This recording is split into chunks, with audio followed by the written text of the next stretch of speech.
Arizona could be raising its age requirements to get married. I spoke with Arizona State Senator Bowie to see why he thinks state law should protect those who might not be able to protect themselves.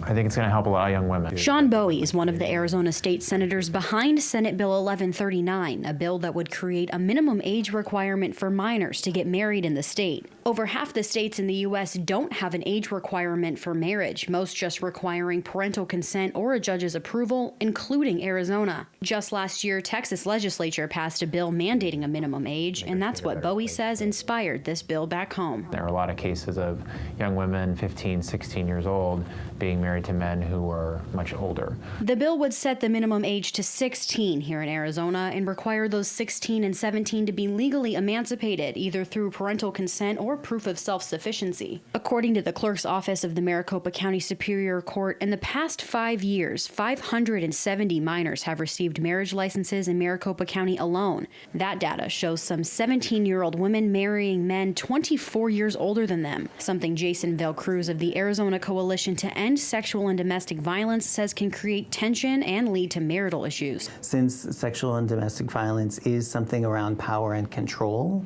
if there is a relationship where one person is exerting more power and control over someone else against their consent, regardless of gender or age, then that creates an imbalance that could be potentially sexual or domestic violence. Those Bowie say this bill will mainly affect young women. If you're part of a family that wants you to get married at a young age and you're not really crazy about the idea, you have protections in law. Bowie says this bill can create a first line of protection for those young women who can't protect themselves.